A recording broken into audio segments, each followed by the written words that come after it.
Bismillah walhamdulillah. Alhamdulillahilladzi ja'ala syahra Ramadan syahra siyam lil mu'minin. Wassalatu wassalamu ala Rasulillah sayyidina wa habibina wa syafi'ina wa maulana wa nabiyyina Muhammad ibn Abdillah wa ala alihi wa ashabihi wa mawala. La hawla wa la quwwata illa billah. Amma ba'd. Yang saya hormati Ketua Masjid Jami'al Ikhlas Bukan Bapak Ustaz Abdul Fatah, Ustaz Mu'alimi, Ustaz Kakak, juga tamu kita Syekh Yusuf, dan bapak-bapak, ibu-ibu jamaah sholat tarawih yang semuanya insya Allah dimuliakan oleh Allah Subhanahu wa Ta'ala.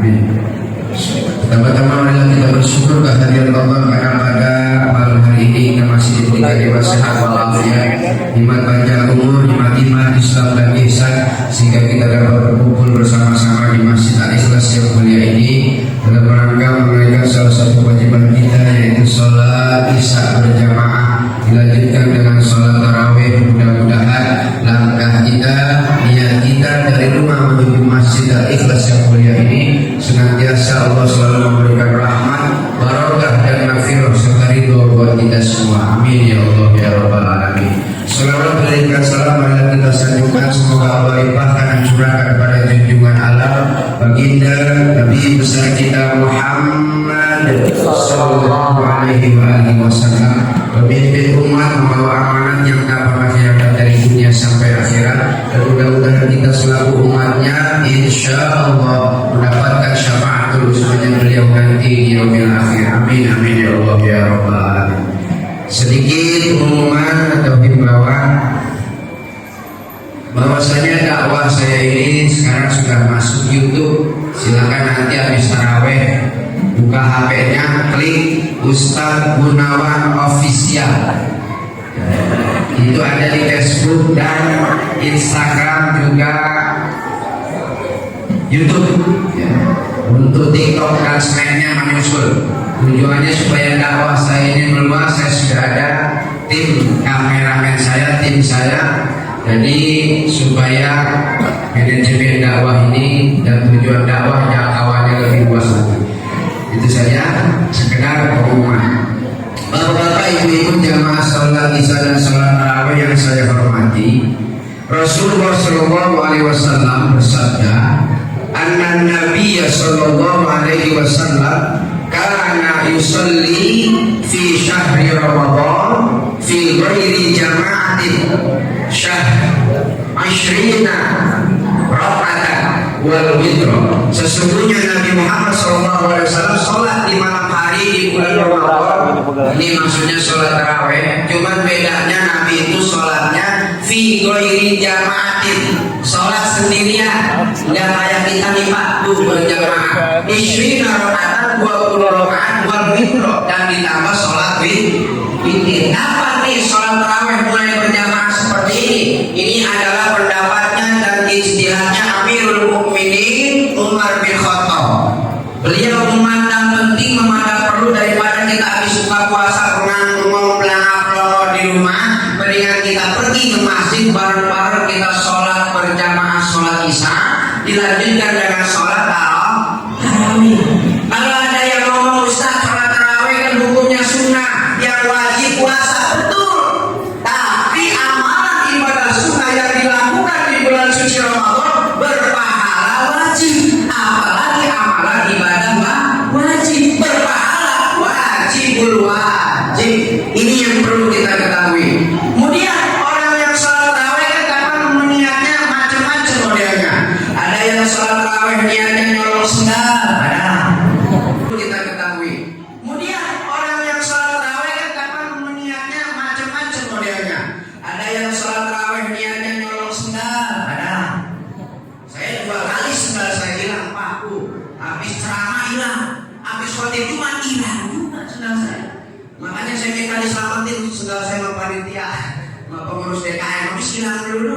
Kata saya teman juga sama sendal ustaz, sendal kiai. Ya. Ada orang yang sholat tarawih niatnya karena pacar, ada. Ditanya, "Lu tarawih kenapa?" "Pacar gua tarawih, coy. Kalau gua nggak tarawih malu gua, gengsi gua." Akhirnya kan tarawihnya apa niatnya?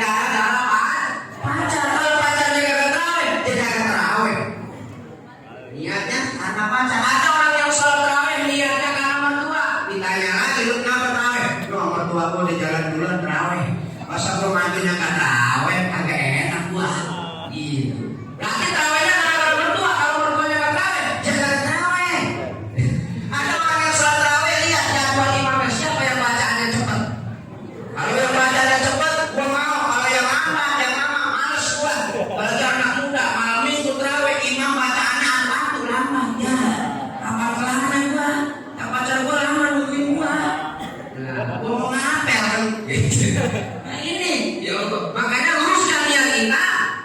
Terawih hanya semata-mata mengharap ridho Allah Subhanahu wa Ta'ala. Dan yang selanjutnya sedikit saya sampaikan hal-hal hukum yang berkaitan dengan puasa. Yang pertama, di mana apa doa orang yang berpuasa doanya diijabah oleh Allah pada waktu yang mana? Oh ternyata doa orang yang berpuasa diijabah dan dikabulkan oleh Allah pada waktu berbuka ketika azan maghrib berkumandang Allahu Akbar Allahu Akbar.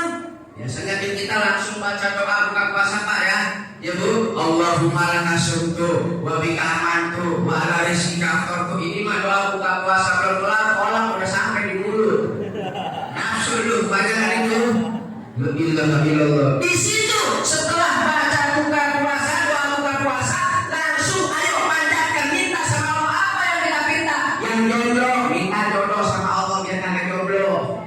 Ya. Yang banyak utang minta supaya lunas utangnya. Yang susah menerima pelajaran minta sama Allah supaya digampangkan dimudahkan menerima pelajaran yang masih pesantren dan masih kuliah. Minta di situ apa permintaan kita kepada Allah Subhanahu wa Ta'ala. Disitulah detik-detik orang yang berpuasa doanya diijabah dikabulkan oleh Allah Subhanahu wa Ta'ala. Yang pertama. Yang kedua, nih masalah imsak.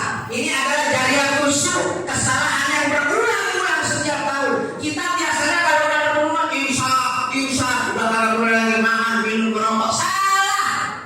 Imsak yang sebenarnya perlu saya sampaikan ini di mana-mana. Saya mesti kultur dari malam pertama. Saya sampaikan di mana-mana. Kenapa? Ini adalah kesalahan yang terus-menerus diulang. Imsak yang sesungguhnya bukan imsak yang 10 menit sebelum azan. Itu tanbihun di zaman Rasulullah azan 2 kali. Azan yang pertama itu yang kita namakan sekarang imsak, padahal salah. Tapi imsak yang sesungguhnya adalah azan subuh. Jadi kalau kita bangun tidur pasti imsak ya kesiangan gua. Udah imsak boleh 10 menit masih bisa makan, betul lah. Masih bisa itu. Imsak yang sesungguhnya adalah azan subuh berkumandang, baru itu namanya imsak. Min tulu'i syamsi ila ghurubi syamsi min adzani subhi ila adzanil maghrib. Ya supaya pada ngerti, biar pada paham nih umat, betul enggak? Nah, terus yang ketiga, kalau orang yang berpuasa sholat zuhur, sholat maghrib jangan kumur-kumur kalau duduk, sholat zuhur, sholat asar jangan. Kenapa? Khawatir air bekas kumur-kumur kita nyampur sama air ludah kita ketahuan, jadinya batal puasa kita. Ya Pak ya? Ya Bu? Paham ya? Nah kemudian orang yang berpuasa malam kagak boleh hubungan badan sama bininya sama lakinya. Padahal dulu masih yang apa? Padahal kita namakan sekarang imsak, padahal salah. Tapi imsak yang sesungguhnya adalah azan subuh. Jadi kalau kita bangun tidur pasti imsak ya kesiangan gua. Udah imsak boleh 10 menit masih bisa makan, betul lah. Masih bisa cukup. Imsak yang sesungguhnya adalah azan subuh berkumandang, baru itu namanya imsak. Min tulu'i syamsi ila ghurubi syamsi min adzani subhi ila adzanil maghrib. Ya supaya pada ngerti, biar pada paham nih umat, betul enggak? Nah, terus yang ketiga, kalau orang yang berpuasa sholat zuhur, sholat maghrib jangan kumur-kumur kalau duduk, sholat zuhur, sholat asar jangan. Kenapa? Khawatir air bekas kumur-kumur kita nyampur sama air ludah kita ketahuan, jadinya batal puasa kita. Ya Pak ya? Ya Bu? Paham ya? Nah kemudian orang yang berpuasa malam kagak boleh hubungan badan sama bininya sama lakinya. Padahal dulu masih yang apa? Padahal dulu dulu itu nggak boleh ya. Kalau sekarang boleh ya. Dulu pas nggak boleh pada nanya-nanya sahabat, lu gimana semalam merokok nggak kuat? Gua nyatu di kau bini gua. Kita lagi temennya gua lagi, gua kan pengantin baru. Tahan gua. Akhirnya Pak Allah Maha tahu yang tadinya nggak boleh berhubungan badan berhubungan intim sama suami istrinya di waktu malam hari Allah bolehkan, Allah halalkan. Turun ayat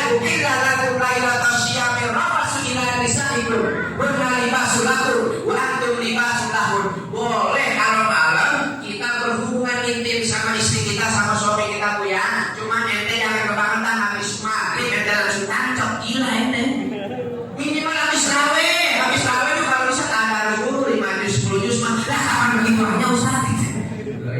Ada tuh zaman sahabat yang melanggar aturan. Ya Rasul, saya kemarin bulan puasa tengah hari melanggar. Ya Rasul, melanggar apa kamu? Saya menahan ke bawah nafsu ya Rasul. Saya berhubungan intim sama istri saya. Bagaimana ya Rasul? Kalau harus mendapatkan kiparan, apa kiparannya, hukumannya? Yang pertama, wajib alaika anta suma syahraini mutatabi'ain. Wajib atasmu berpuasa 2 bulan berturut-turut. Ya Rasul, yang sebulan aja saya nggak sanggup. Ya udah ngapa Senin tumis, apalagi 2 bulan. Terus terang saya angkat tangan ya Rasul, nggak sanggup. Kalau itu nggak sanggup, yang kedua, kau harus memberikan makanan dan minuman kepada fakir miskin sebanyak 60 orang fakir miskin. Ya Rasul, saya ini orang susah, orang miskin, mana bisa saya ngasih makanan minuman kepada 60 orang fakir miskin. Yang ketiga kata Rasul, kalau itu juga nggak bisa. Yang ketiga, apa yang kamu miliki, yang kamu punya untuk kamu sedekahkan kepada fakir miskin.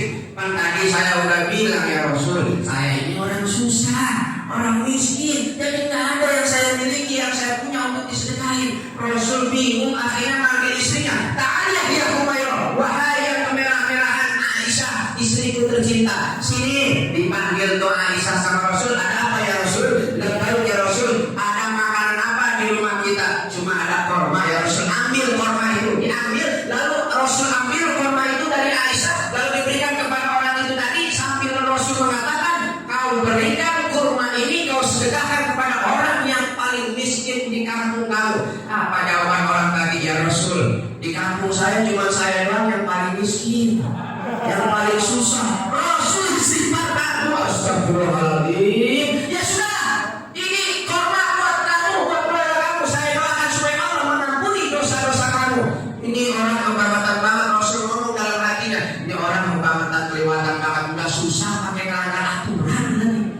Nah, ini saja mungkin yang dapat saya sampaikan. Saya Al-Fakir wal Miskin Iwan Gunawan, cuma manusia biasa yang tidak punya apa-apa dan tidak bisa apa-apa. Mohon maaf lahir batin. Billahi taufiq wal hidayah wal ridha wal inayah wallahu muwaffiq ila aqwamit thoriq wal afw minkum summa salam.